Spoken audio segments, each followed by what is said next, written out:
PPT पे चले जाते हैं, टेक्स्ट बुक पहले देखते हैं, टेक्स्ट बुक में कितना पढ़ने वाले।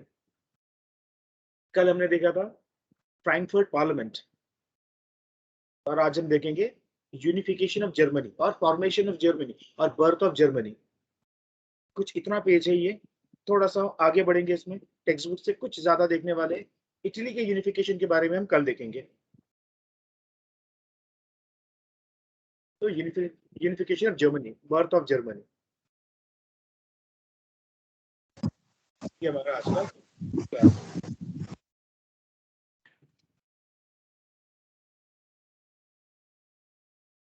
जर्मनी कब पैदा हुआ, कैसे पैदा हुआ, इसका थोड़ा सा मैं तुमको रिकैप दे देता हूँ।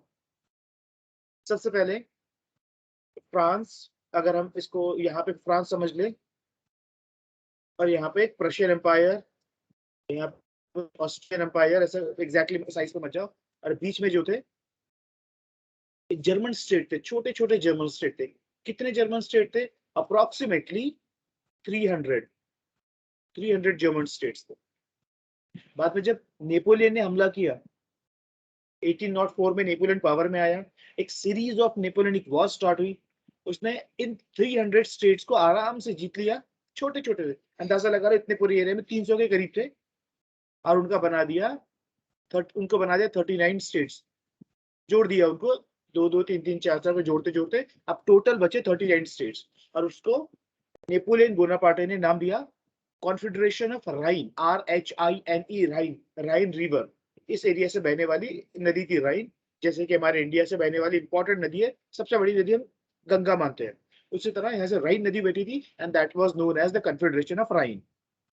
लेकिन 1815 में अल्टीमेटली डिसिसिवली नेपोलियन बोनापार्ट हार गया। बैटल ऑफ वाटरलू में हराया किसने? ऑस्ट्रिया, प्रशिया, यूके ने, इंग्लैंड और यूके ने। और वहां पे नेपोलियन की बनाई गई कॉन्फेडरेशन ऑफ राइन को डिलीट कर दिया गया, हटा दिया गया, क्योंकि ये लोग इतनी नफरत करने लगे थे जर्मन स्पीकर्स, फ्रेंच लोगों से। German speakers started to hate the French people to the most.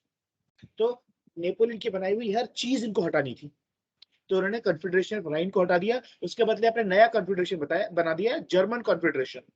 और उसका प्रशिया भी पार्ट था, ऑस्ट्रिया भी पार्ट था।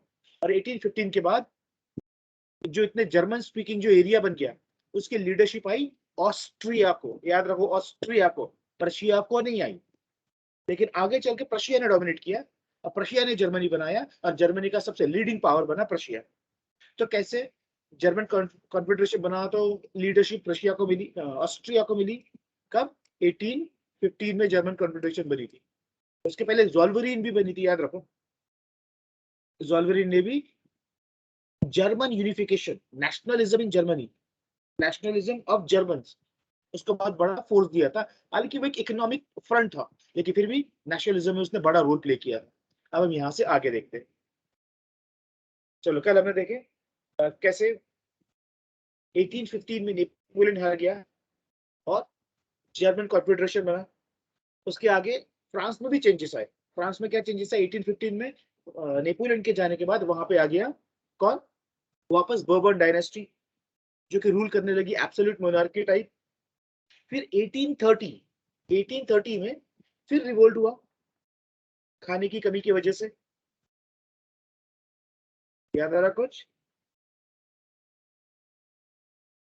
और एब्सोल्यूट मोनार्की को हटा दिया गया 1830 में। उसके बदले कॉन्स्टिट्यूशनल मोनार्की आ गई, कॉन्स्टिट्यूशनल मोनार्की। लुई फिलिप को राजा बना दिया गया, who was subject to the parliament and the constitution। 1830 सब ठीक ठाक चलता रहा। फिर आ गया 1848, हंगर स्ट्राइक, और हालात बहुत बुरे हो गए।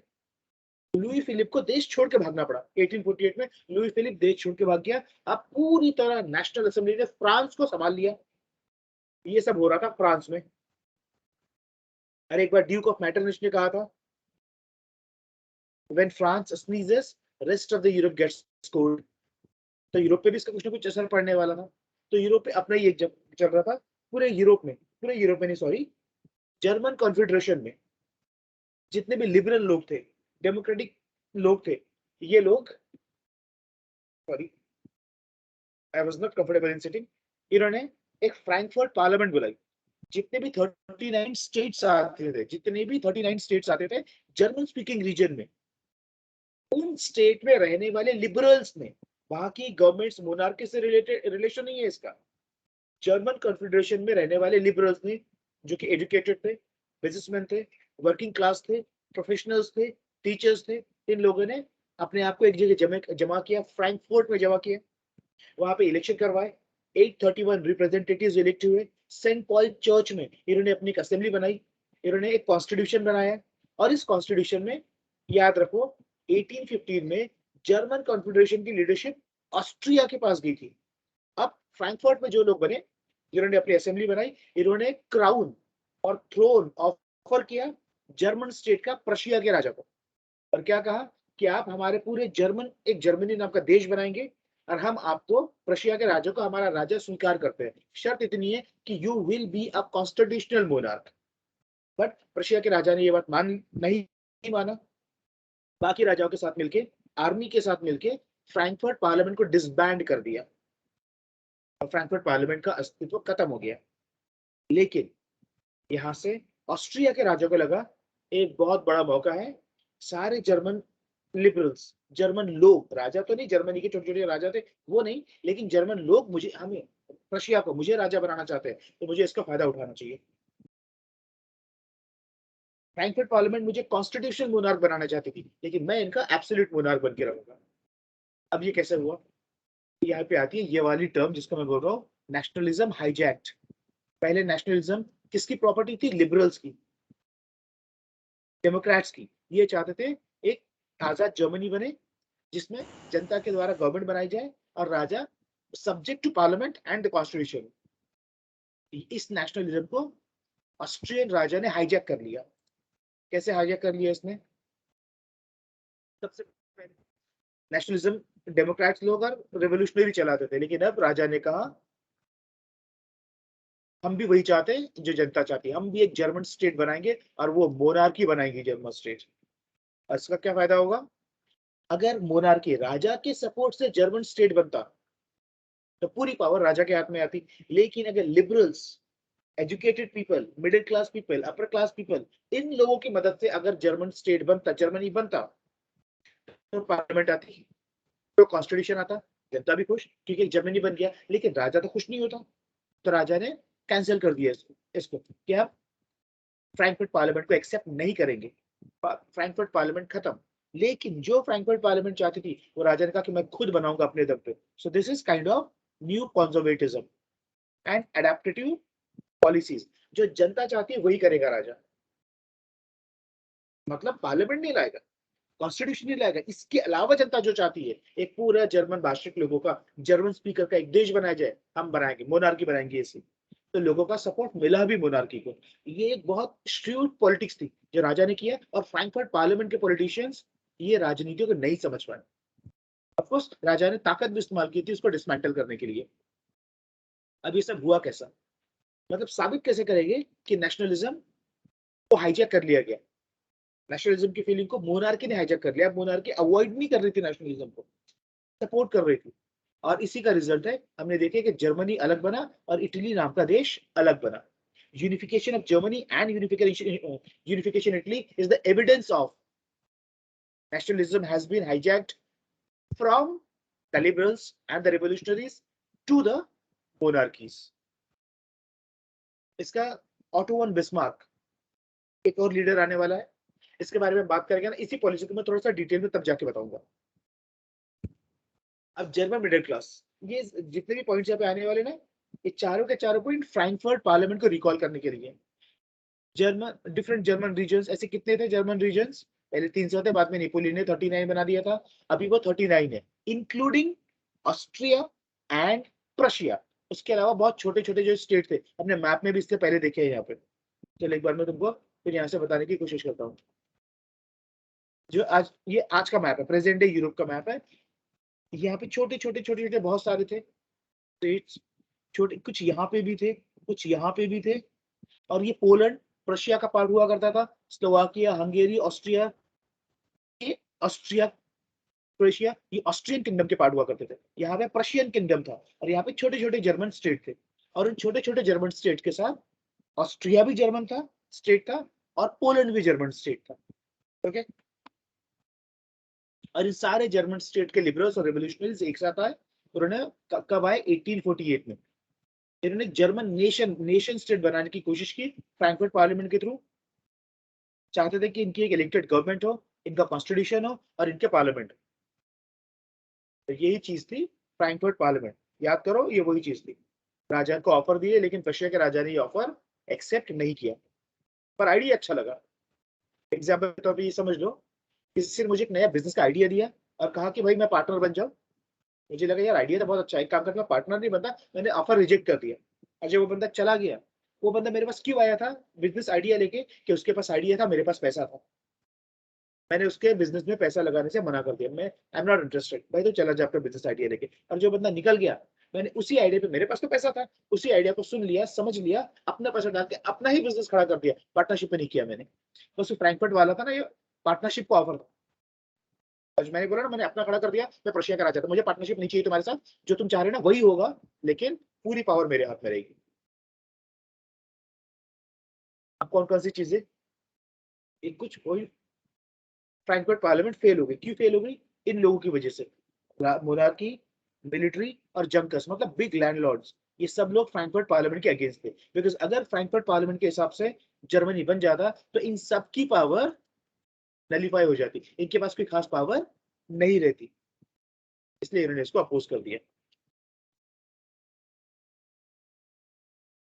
King of Prussia William the first, क्या अनाउंस किया इसने? Prussia takes the responsibility of the national unification. अब प्रशिया ही जर्मन नेशन स्टेट बनाएगा। प्रशिया इनिशिएट करेगा एक पूरा जर्मन कंट्री बनाने में। ये 39 स्टेट कॉन्फेडरेशन, 39 स्टेट्स, इसको बना के हम वन जर्मन नेशन बनाएंगे। अब हम प्रशिया इसमें लीड करेगा। अब इसमें आया एक ट्विस्ट। क्या ट्विस्ट आया इसमें? जो 39 स्टेट थे जर्मन स्टेट्स, उसमें 36, 38, सॉरी 37 छोटे थे, लेकिन 38 और 39 बड़े थे। प्रशिया बड़ा था, ताकतवर था। ऑस्ट्रिया भी बड़ा था और ताकतवर था। जब प्रशिया ये बोल रहा है कि हम एक जर्मन स्टेट बनाएंगे, तो ऑब्वियसली प्रशिया उसमें डोमिनेट करेगा। तो ऑस्ट्रिया का क्या होगा? ऑस्ट्रिया के आलू छीलने जाएगा? नहीं, ऑस्ट्रिया एक्सेप्ट नहीं करेगा इसको। मैं भी राजा बन सकता हूँ भाई, हम दोनों बड़े हैं। अब यहाँ पे कॉन्फ्लिक्ट होना था, जिस कॉन्फ्लिक्ट के लिए विलियम वन तैयार था। तो इसके लिए इसने कावी बंदे को अपना प्राइम मिनिस्टर अपॉइंट किया, हैंड पिक किया। और वो नया बंदा कौन था? जिसपे विलियम द फर्स्ट को ट्रस्ट था कि ये मेरे प्रशिया को बहुत पावरफुल बना देगा। That was Otto von Bismarck, father of Germany. Sir, अरिस्टो, I have a yes doubt. Yes. Sir, you said that in previous slide that military power can be lost if the democracy nationalism came there. So how military power can lose? The मैंने military इसे is कब the कहा important. मैंने इसे कब कहा था military power कम हो जाएगी? मैंने कहा था राजा की पावर कम हो जाएगी, मोनार्की की पावर कम हो जाएगी, अगर फ्रैंकफर्ट पार्लियामेंट के अकॉर्डिंग जर्मनी बनता है तो। मिलिट्री की पावर की बात नहीं किया था मैंने। दोनों अलग चीज है। मिलिट्री मिलिट्री अलग है, राजा अलग है। मैंने कहा था मोनार्की कमजोर हो जाएगी, मिलिट्री के बारे में नहीं कहा था। बाद में कल का क्लास रिकॉर्ड करके मैंने यूट्यूब पे डाल दिया है, तो इसको देख लेना अगर डाउट था तो उस बारे में। चीफ मिनिस्टर बना दिया गया प्रशिया का, किसको? ऑटोमन बिस्मार्क को। और इसने जो पॉलिसी अडॉप्ट की, आयरन एंड ब्लड पॉलिसी, मतलब ये बिल्कुल प्रैक्टिकल बंदा था। Ethics, morals, promises, goodness, go to hell, according to Bismarck. What is important? Target. What is important? Your aim, जो आप अचीव करना चाहते हो। जैसे हमारे इंडियन लैंग्वेज होता है ना, साम दाम दंड भेद, यस, सब इस्तेमाल करना है, but I will get what I want. कोई इथिक्स वैल्यूज वगैरह मेरे लिए मैटर नहीं करते। इस तरह का ये ऑटोमन बिस्मार्क, इस तरह की मेंटालिटी था, इस तरह की पर्सनालिटी था। और इसने ये फुल्ली इसको इस्तेमाल किया डिप्लोमेसी को।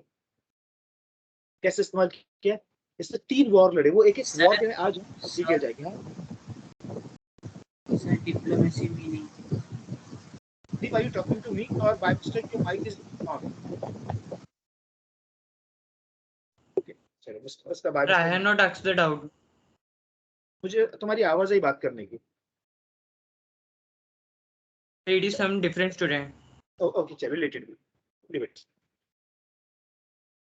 तो कहा जाता है आर्किटेक्ट ऑफ जर्मनी, जर्मनी बनाने में राजा से भी बड़ा रोल प्ले किया इसने। ऑफ कोर्स राजा को पता था ये बंदा काबिल है, इसने ब्रिलियंट तरीके से अपने आर्मी यूज किया, उतनी ही चालाकी से पॉलिटिक्स किया अपने ही देश में, और उतनी चालाकी से डिप्लोमेसी आसपास के देशों को भी कंट्रोल किया। कैसे किया हम देखने वाले स्टेप बाय स्टेप। जर्मनी को एक साथ लाने के लिए इसने 3 बड़े वॉर किया। किस किस के साथ? एक वॉर किया डेनमार्क के साथ, एक वॉर किया ऑस्ट्रिया के साथ, और फाइनल और डिसिसिव वॉर किया फ्रांस के साथ। इस बात को याद रखना, सारे जर्मन स्पीकर्स फ्रांस से जबरदस्त नफरत करते थे, बिकॉज फ्रांस ने उनको एक बनने नहीं दिया था, नेपोलियन ने उनको एक्सप्लॉइट किया था। जर्मन स्पीकर्स फ्रांस से नफरत करते थे, इस बात को याद रखना। चलो अब एक एक करके तीनों वॉर के बारे में हम देख लेते हैं। इस पे हैंड आना चाहिए था, 1 minute, I think I should of it. ये देखो, अब हम सबसे पहले German war of Denmark 1864। I think मैंने यहाँ पे मुझे चेंज करना था, वो भूल ही गया मैं।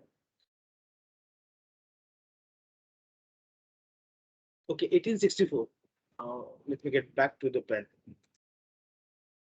ये है प्रशियन एम्पायर जहां पे मैं होवर कर रहा हूँ, हाईलाइटर। ये पूरा है प्रशियन एम्पायर। ऑस्ट्रियन एम्पायर काफी छोटा, काफी हद तक ये जीत चुका है ऑस्ट्रियन एम्पायर को। यहाँ पे है डेनमार्क, ये है डेनमार्क। अभी तो प्रशिया के कंट्रोल में आने के बाद, पहले डेनमार्क था। और इस डेनमार्क में 2 एरियाज थे, श्लेज्विक, इसका नॉर्दर्न पार्ट श्लेज्विक, रफली रैंडमली समझ लो कुछ इतना श्लेज्विक था, और इतना हॉल्स्टन था। और प्रशिया ने ऑस्ट्रिया को कहा, हाँ प्रशिया ऑस्ट्रिया दोनों जर्मन थे, लेकिन दोनों के बीच में थोड़ा सा टसल था। किस बात का टसल था? बिकॉज एक म्यान में 2 तलवार नहीं रह सकती। अगर आगे चल के जर्मनी एक देश बनता है, जो कि बनना ही था, तो उस जर्मनी को लीड कौन करेगा? क्या प्रशिया लीड करेगा या ऑस्ट्रिया ऑस्ट्रिया लीड करेगा? इस टॉपिक पे दोनों में खुन्नस चलती थी, कोल्ड वॉर चलता था। अपार्ट फ्रॉम दैट, एक और बहुत बड़ा डिफरेंस था इन दोनों में। ओवरऑल ये जो प्रशिया था वो क्रिश्चियन था, और ऑस्ट्रिया भी क्रिश्चियन था, लेकिन प्रशिया प्रोटेस्टेंट क्रिश्चियन था और ऑस्ट्रिया कैथोलिक क्रिश्चियन था। अब ये दोनों में क्या डिफरेंस है? स्लाइटली मैं थोड़ा पास्ट में जाता हूँ, काफी पहले इंग्लैंड में हमें जाना पड़ेगा, लेकिन कैथोलिक क्रिश्चियन दुनिया की मेजॉरिटी क्रिश्चियंस है। अगर हम सिर्फ क्रिश्चियन की बात करें, दुनिया में कैथोलिक क्रिश्चियंस मेजॉरिटी में है। ये Catholic Christians church of Vatican को मानते हैं, ये पुराने सिस्टम को मानते हैं, ये मानते हैं कि बाइबल बहुत इंपॉर्टेंट है, लेकिन बाइबल के अलावा कुछ और भी बुक्स हमें उसको भी मानना चाहिए, हमें सारे क्रिश्चियन सेंट के रिस्पेक्ट करनी चाहिए। लेकिन प्रोटेस्टेंट बिल्कुल मॉडर्न थे, ये मानते थे कि क्रिश्चियन लोगों को सिर्फ बाइबल माननी चाहिए, Bible is the only source about a religion, बस बाइबल फॉलो करो, बाकी किसी को मानने की जरूरत नहीं है। ये थोड़े मॉडर्न तरह के रिलीजियस लोग थे, और इसलिए इनके बीच में थोड़ी धार्मिक लड़ाई भी थी। उसके अलावा प्रशिया के लोग लिबरल माइंडसेट के थे, मतलब जो भी नए आइडियाज आते उनको एक्सेप्ट करते थे, नए चीजों को लेके एक्साइटेड रहते थे, जैसे कि नई पॉलिटिक्स आनी चाहिए, पार्लियामेंट आना चाहिए, कॉन्स्टिट्यूशन आना चाहिए, ये सब प्रशिया के लोग मानते थे। जनता, आम जनता की बात करें, लेकिन ऑस्ट्रियन लोग नहीं, सब गलत है, पुराना सिस्टम अच्छा है, मोनार्की होनी चाहिए, राजा के हाथ में टोटल कंट्रोल होना चाहिए। ये थोड़ा माइंडसेट का डिफरेंस भी था प्रशिया और ऑस्ट्रिया में। और ये तो बन गया है, ऑटो वन बिस्मार्क इसका हेड बन गया है, प्राइम मिनिस्टर बन गया है, राजा ने बनाया, इलेक्शन के थ्रू नहीं बना था, राजा ने बनाया। अब ऑटो वन बिस्मार्क एक लिबरल देश का प्राइम मिनिस्टर है, लिबरल देश का प्राइम मिनिस्टर है, लेकिन वो खुद एक कंजर्वेटिव है। पूरी दुनिया जानती थी, पूरा यूरोप जानता था कि ऑटो वन बिस्मार्क एक कंजर्वेटिव है, और एक कंजर्वेटिव को प्रशिया के राजा ने एक लिबरल देश का प्राइम मिनिस्टर बना दिया, तो वो जनता ने उसको एक्सेप्ट नहीं की। वहां पे एक सोशलिस्ट पार्टी थी, सोशलिस्ट पार्टी भी ओटोमन बिस्मार्क को अपना लीडर नहीं मानती थी। तो बिस्मार्क के लिए सबसे पहला चैलेंज था खुद को प्रशिया में एक्सेप्टेबल बना ले। तो यहाँ पे उसने डिप्लोमेसी इस्तेमाल की। कैसे डिप्लोमेसी इस्तेमाल की? उसको अपोज करने वाले जो लोग थे, स्पेशली सोशलिस्ट पार्टी, उसने सोशलिस्ट पार्टी को बैन कर दिया। लेकिन आप एक पॉलिटिकल पार्टी को बैन कर सकते हो, आप एक आइडियोलॉजी को बैन नहीं कर सकते, और ये ऑटोवन बिस्मार्क को भी पता था। तो उसने ऐसा किया क्योंकि उसको सोशलिस्ट आइडियोलॉजी को हाईजैक करना था। तो सोशलिस्ट पार्टी को तो बैन करा दिया, क्राइम हो गया सोशलिस्ट पार्टी का मेंबर बने रहना, जेल में डाल दिया लोगों को। लेकिन जो सोशलिस्ट पार्टी चाहती थी, थोड़ा थोड़ा उसने वैसा ही करना शुरू किया। बिस्मार्क को चाहिए, ऑटो वन बिस्मार्क को चाहिए था कि आर्मी मजबूत बने, आर्मी को ताकतवर बनाना है। सोशलिस्ट पार्टी को चाहिए था कि आर्मी पे पैसा खर्च ना किया जाए, पैसा खर्च किया जाए जनता के भलाई पे। ऑटो वन बिस्मार्क ने इसका बीच का रास्ता निकाला। जो सोशलिस्ट पार्टी चाहती थी, अब तो बंद हो गई पार्टी, तो थोड़ा थोड़ा पैसा उसने वहां खर्च किया जाए, सोशलिस्ट पार्टी चाहती थी। जैसे कि उसने बूढ़े लोगों को पेंशन स्कीम बना दी, सोशल वेलफेयर स्कीम। उसने एक्सीडेंटल इंश्योरेंस लागू कर दिया लोगों के लिए। उसने राइट टू प्रॉपर्टी वगैरह जैसी कुछ अच्छी चीजें लाई जो कि सोशलिस्ट चाहते थे। तो पार्टी भली बंद हो गई, लेकिन आम जनता जो सोशलिस्टिक माइंडसेट की थी, तो धीरे धीरे बिस्मार्क के सपोर्ट में आने लगी। और जैसे जैसे वो बिस्मार्क के सपोर्ट में आने लगी, बिस्मार्क फिर अपना हिडन एजेंडा, आर्मी को मजबूत बनाना, वो भी कंटिन्यू करता रहा। लोगों को समझ में नहीं आया, लेकिन बिस्मार्क का पूरा अटेंशन आर्मी को मजबूत करने में था। जब बिस्मार्क को लगा कि मैंने आर्मी को काफी मजबूत कर लिया, ये सीक्रेटली हो रहा था, ऑस्ट्रिया समझ नहीं पाया। फिर इसने ऑस्ट्रिया के साथ एग्रीमेंट किया। क्या एग्रीमेंट किया? यहाँ पे डेनमार्क में एक इशू आ गया। डेनमार्क में ये जर्मन स्पीकिंग एरिया में वहां का प्रिंस की डेथ हो गई। तो एक दूसरा व्यक्ति उसने दावा कर दिया कि मैं यहाँ का प्रिंस बनूंगा, और वो व्यक्ति डैनिश था। और इसने कहा, बिस्मार्क ने ऑस्ट्रिया को, देखो एक डैनिश भाषा बोलने वाला, ये वाला जर्मन स्पीकिंग एरिया है, डेनमार्क का जर्मन स्पीकिंग एरिया का प्रिंस बनने वाला है डैनिश स्पीकिंग पर्सन, हम ये अलाउ नहीं कर सकते। ऑस्ट्रिया बोला हाँ बिल्कुल नहीं कर सकते। तो उसने कहा चलो हम इस पे हमला करते हैं, इसके दो पार्ट है, हम पूरा जीत लेंगे। तो ऊपर वाला जो पार्ट है श्लेज्विक, श्लेज्विक चला जाएगा प्रशिया को, और जो हॉलस्टीन है वो ले लेना आप। हो गए, लड़ाई जीत गई। श्लेज्विक रशिया ने ले लिया, हॉलस्टीन ऑस्ट्रिया को दे दिया। कुछ समय बाद जो इनका था एरिया प्रशिया का, वो तो ठीक है, लेकिन होल्स्टीन जो कि प्रशिया का था, सॉरी ऑस्ट्रिया का था, प्रशिया ने उसमें इंटरफेरेंस करना चालू कर दिया। इतना इंटरफेरेंस चालू कर दिया कि इस पे अपना ही कंट्रोल ले लिया। हो गया झगड़ा इनके बीच में। और इस झगड़े के लिए ये पूरी तरह तैयार था। अब जब झगड़ा शुरू हो गया, तो जो छोटे छोटे स्टेट थे, अब उनकी जिम्मेदारी है, उनको डिसीजन लेना है, क्या उनको प्रशिया के साथ जाना है वॉर में, या फिर ऑस्ट्रिया के साथ जाना है। तो कुछ प्रशिया के साथ चले गए जो ज्योग्राफिकली कंफर्टेबल था, और कुछ ऑस्ट्रिया के साथ चले गए जिनके लिए ज्योग्राफिकली ऑस्ट्रिया के साथ आना कंफर्टेबल था। और एक युद्ध शुरू हुआ। एक काम करता, ये वाला युद्ध समझ में आ गया, वॉर विद डेनमार्क। प्रशिया ने ऑस्ट्रिया को साथ में लेकर डेनमार्क के साथ लड़ा, डेनमार्क को हरा दिया, और डेनमार्क से श्लेज्विक इरेज कर देता, तो मैं नाम पढ़ने में कम से कम आसानी होनी चाहिए। देखो, प्रोविंस ऑफ श्लेज्विक एंड होल्स्टीन जीत लिया, जिसमें से होल्स्टीन ऑस्ट्रिया को चला गया, और श्लेज्विक प्रशिया को चला गया, एंड होल्स्टीन ऑस्ट्रिया को चला गया। अब हम ऑस्ट्रिया के साथ वॉर पे जाते हैं। कब हुई? 1866, वॉर विद ऑस्ट्रेलिया हुई 1866। अब इसमें देख लो, ये है प्रशिया, ये कलर मतलब Prussia, and the Prussian allies, Prussia के साथ मिलके जो लोग लड़े, वो ये वो एरिया है जिसको प्रशिया ने अपने साथ जोड़ लिया। ये प्रशिया के साथ मिलके लड़ रहे हैं। और ये है ऑस्ट्रिया, ये ऑस्ट्रियन अलाइज, और ये न्यूट्रल, ये वाले स्टेट्स न्यूट्रल स्टेट है। अब इनके बीच में युद्ध हुआ। क्यों हुआ?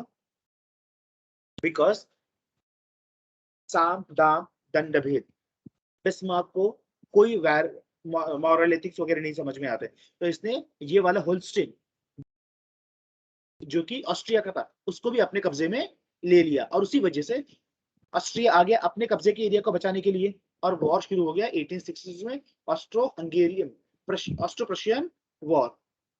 और यहाँ पे बहुत ही आसानी से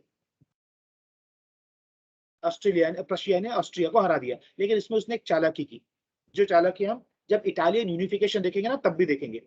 उसमें नीचे इटली था, यहाँ से हमको दिखाई नहीं दे रहा, इटली, इटली का राजा, पूरा इटली देश तो नहीं था, वहां पे एक राजा को बोला कि आप ऑस्ट्रिया पे हमला करो और नीचे का एरिया जीत लो। ऑस्ट्रिया आपको आपके अगेंस्ट वॉर नहीं कर पाएगा, करेगा तो जीत नहीं पाएगा, बिकॉज हमने ऑस्ट्रिया को यहाँ से बिजी रखा है। आप आपका एरिया ले लेना, जो इटालियन स्पीकिंग एरिया है जो ऑस्ट्रिया के कंट्रोल में आता है, आप उसको आजाद करा लेना।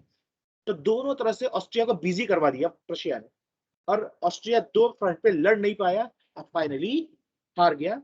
और हॉल्स्टन श्लेज़विग तो उसको मिल ही गया प्रशिया को, और दूसरे बहुत सारे एरिया भी ऑस्ट्रिया के कंट्रोल में आ गए। ये वाले देखो, इस तरह ऑस्ट्रिया को हराने के बाद प्रशिया का एरिया इतना बढ़ गया, इतना बड़ा प्रशिया देश बन गया। अब ऑस्ट्रिया जीतना बाकी था, काफी लंबे समय बाद वो ऑस्ट्रिया जीता। Let us go back to a, ठीक है, ऑस्ट्रिया भी जीत लिया उसने। ऑस्ट्रिया पूरा तो नहीं जीता, लेकिन ऑस्ट्रिया के साथ वॉर हुआ और अच्छा खासा एरिया, बड़े जर्मन, छोटे छोटे जर्मन स्पीकिंग रीजन्स प्रशिया के साथ जाके मिल गए। अब आया उसका आखिरी ट्रम्प कार्ड। फ्रांस को भी हराना जरूरी था। फ्रांस के साथ तो बहुत बड़ी खुन्नस थी, और बहुत सारे French speaking, German speaking area अभी भी फ्रांस के कंट्रोल में थे। अब ये फ्रांस के साथ जो बड़ी वॉर हुई, ये बहुत खतरनाक थी, बहुत बड़ा रिस्क उठाया था बिस्मार्क ने फ्रांस के साथ लड़ाई करके, बिकॉज फ्रांस के साथ लड़ाई करना, ऑस्ट्रिया भी फ्रांस के सपोर्ट में आ जाता था, बिकॉज ऑस्ट्रिया ऑलरेडी मतलब दुखी था रशिया की वजह से।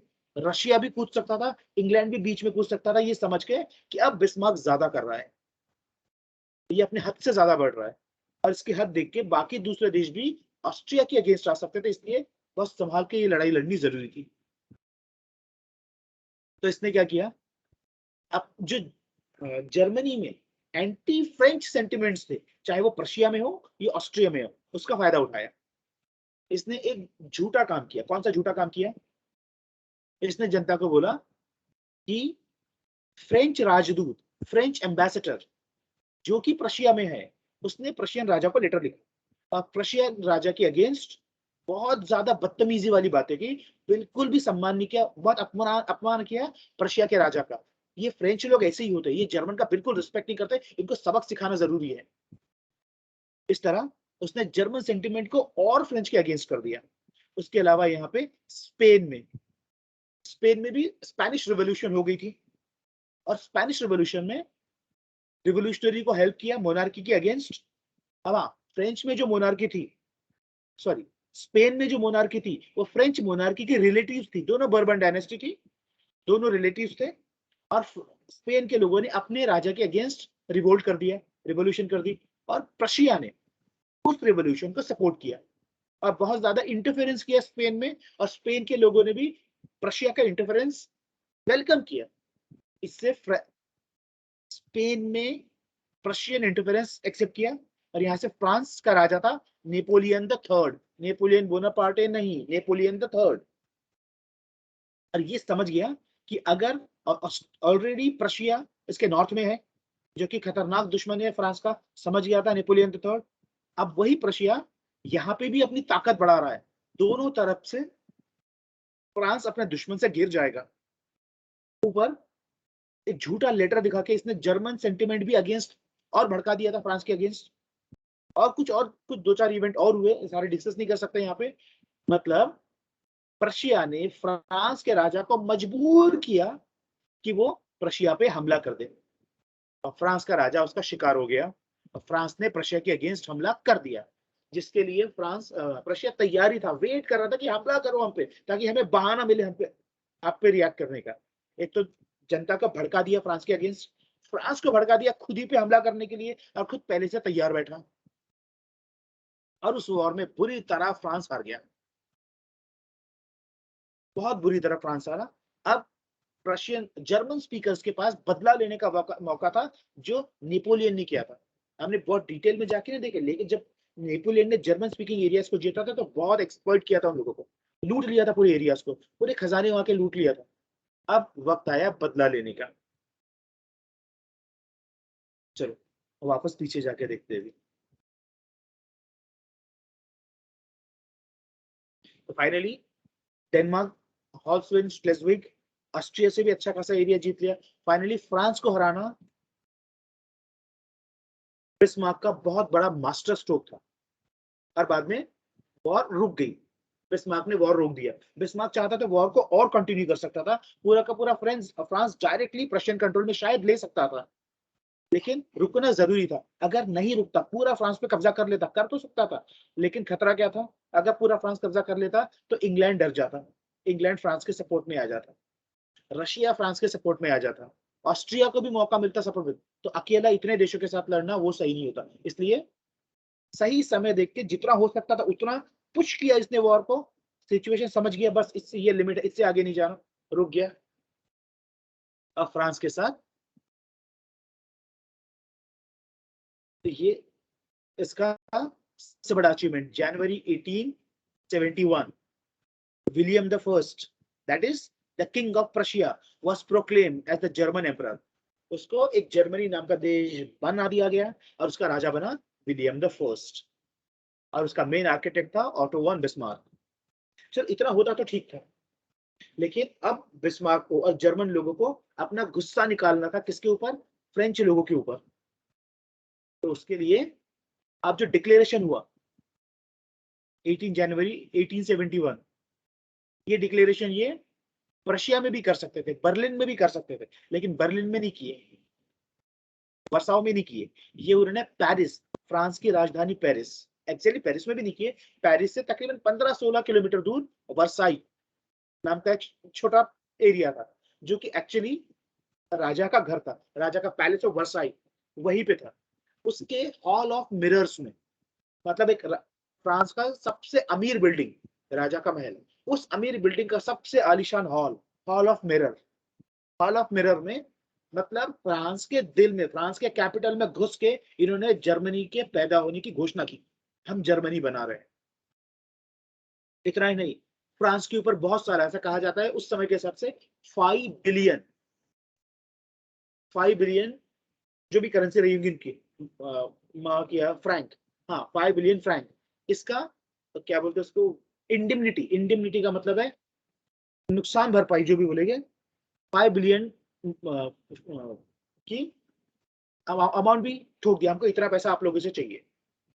लेकिन फ्रांस पे कब्जा छोड़ा नहीं ऑटो वन बिस्मार्क ने, कब्जा छोड़ने की शर्त थी, आप जैसे जैसे हमको ये पैसा देते जाएंगे हम वैसा वैसा आपका एरिया छोड़ते जाएंगे, शर्त लगा दिया। ये और अपमान था फ्रांस का, लेकिन फ्रांस का राजा हार चुका था, Napoleon the third, Napoleon the third, not Napoleon Bonaparte. ये सारा अपमान का घूट बर्दाश्त करता रहा, अब फ्रांस की जनता भी। जब नॉर्मल दो लोग लड़े तो ओके है, लेकिन जब कट्टर दुश्मनों में लड़ाई होती है, आपका दुश्मन आपको हराता है ना, आपका ईगो और ज्यादा हर्ट हो जाता है। फ्रांस का पूरा ईगो, पूरा आत्मसम्मान को उसने धज्जियां उड़ा दी फ्रांस की। एक चीज और बतानी है, अगर ये फ्रांस का, फॉर वाइल हम इसको फ्रांस का मैप समझ लेते, ये एल्सेस और लोरेन, इस पार्ट में नॉर्थ ईस्ट में फ्रांस के एल्सेस और लोरेन है, वो उसने हमेशा के लिए मतलब अपने पास ही रख लिया, वो हम फ्रांस को वापस नहीं करेंगे। ये वही बात थी, फ्रांस का एक पार्ट लगातार प्रशिया जर्मनी के कंट्रोल में, ये लगातार जर्मनी को हर्ट करता रहा, सॉरी फ्रांस को हर्ट करता रहा, और फ्रांस की जनता के दिल में इसका बदला लेना तो था, बदला तो लेना था, और यही बदला आया 1914 में। पता है 1914 में कौन सा बड़ा इवेंट हुआ था वर्ल्ड में? World world war war one. One. हाँ, वर्ल्ड वॉर वन बिगैन। तो वर्ल्ड वॉर वन के बीज 1817 में ही बो दिए गए थे। अगर इतना अत्याचार नहीं करता ऑटो वन बिस्मार्क, फ्रांस पे रिस्पेक्टफुली डील करता उसके साथ, ठीक है हमने आपको हरा दिया, आपकी आर्मी हार गई, हमारी आर्मी आपसे सुपीरियर है, लेकिन आप एक देश के राजा हो, हम आपके साथ ऐसा ही व्यवहार करेंगे जैसा एक देश का राजा दूसरे देश के राजा के साथ करता है। आप आइए, सम्मान के साथ आइए, हम एक जगह बैठते हैं, एग्रीमेंट करते हैं, आप एक्सेप्ट कीजिए कि आप जर्मनी को मानते हैं, हम भी आपका एरिया एक्सेप्ट करते हैं, आप आपकी जगह रहो, इसके आगे हम नॉर्मली चलेंगे। ऐसा करता तो शायद वर्ल्ड वॉर वन ना होता, लेकिन पूरा बदला लिया जर्मनी ने फ्रांस से, जिसके लिए फ्रांस ने आगे चल के फाइट बैक किया जर्मनी के साथ, और बाद में कुछ और जर्मन स्टेट को भी इसने कन्विंस कर लिया छोटे मोटे कि आप भी जर्मनी के साथ आके ऐड हो जाओ। ठीक है, यहां तक समझ में आ गया? अब process of German nation building, अब जर्मनी ने प्रशिया ने डोमिनेट किया जर्मनी बनने को, और उसके बाद भी अब जो नया स्टेट जर्मनी बना, वो पुराने प्रशियन सिस्टम से चला, अच्छी मतलब मॉडर्न सिस्टम से वहाँ पे करेंसी अपडेट की गई, बैंकिंग सिस्टम लाया गया, लीगल सिस्टम को मजबूत बनाया गया और एक जुडिशरी लाई गई। ये अच्छी चीज़ें थी। और फाइनली एक आज़ाद जर्मनी बन गया, लोग खुश थे वहाँ के। अब बचा ऑस्ट्रिया। आगे चल के और बहुत सारे इवेंट हुए। प्रशिया भी आगे चल के ख़त्म हो गया वर्ल्ड वॉर 1 के बाद। ऑस्ट्रिया भी बहुत छोटा हो गया। ये बाकी इवेंट्स हम आगे वर्ल्ड वॉर 1 वर्ल्ड वॉर 2 के अलग स्टडीज है। इस तरह जर्मनी बन गया और यहाँ पे हम खत्म होते हैं। हमारा अगला टॉपिक है यूनिफिकेशन ऑफ इटली, इटली का बनना, जो हम कल देखेंगे। तो आज हम यहीं रुक जाएंगे।